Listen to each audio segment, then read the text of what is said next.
भी सुधार के दिशा में कुछ आगे काम हुआ।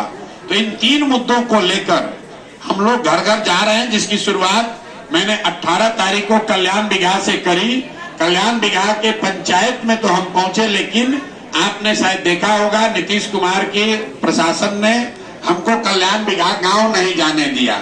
ये दिखाता है कि ये सरकार की स्थिति क्या है। पूरे बिहार का बात छोड़ दीजिए, नालंदा का भी बात छोड़ दीजिए, नीतीश कुमार के अपने गांव में भी इन तीन मुद्दों पर लोग उनके विरोध में खड़े हैं।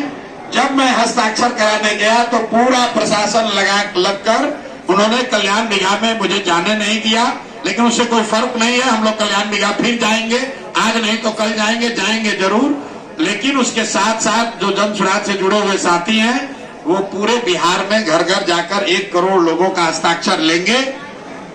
और जो मानसून सत्र होगा विधानसभा का, उसमें हम लोग 1 करोड़ लोगों का हस्ताक्षर लेने के बाद उस सदन में बैठकर बिहार की जनता को गुमराह करने वाले इन लोगों को जाकर इनका घेराव करेंगे हम लोग, और इनको याद दिलाएंगे कि 2 वर्ष पहले आपने कहा था कि बिहार के 94 लाख परिवारों को 2-2 लाख रुपया दोगे, अभी तक किसी को नहीं दिया। आज से 15 साल पहले आपने कहा था कि भूमिहीन दलित, महादलित और अति पिछड़ा समाज के लोगों को 3 डिसमिल जमीन देना है, उसमें 10% लोगों को भी जमीन नहीं मिला। और तीसरी जो बात है कि भूमि सर्वे के नाम पर जो सबको परेशान किया जा रहा है, हजारों करोड़ रुपया वसूला जा रहा है, इसके बावजूद लैंड के रिकॉर्ड में भूमि सुधार के दिशा में कोई काम नहीं हुआ है। इन 3 विषयों को लेकर विधानसभा का घेराव मानसून सत्र में जन सुराज की ओर से किया जाएगा। तो ये 2 जो कार्यक्रम चल रहा है, बिहार बदलाव यात्रा जिसको मैं कर रहा हूं, और बदलाव का हस्ताक्षर जो जन सुराज के हमारे सभी साथी कर रहे हैं, इसकी मैंने आपको जानकारी दे दी। उसी के तहत आज मैं मुजफ्फरपुर में था। महनार में एक हमारी छोटी सी सभा थी, उसके बाद पारू में एक सभा थी। पारू में मैं समय पर नहीं पहुंच पाया, जैसा कि आपको पता है। अभी हम मुजफ्फरपुर अभी पहुंच पाए, तो एक बार माफी चाहते हैं सबसे। अगर आपका कोई सवाल है तो आप सवाल कर सकते हैं, हमसे कर लीजिए, या जो मंच पर बैठे हुए हमारे वरीय साथी हैं इनसे भी आप सवाल कर सकते हैं। कौन होगा प्रत्याशी? जिसको मुजफ्फरपुर की जनता तय कर देगी वही होगा प्रत्याशी।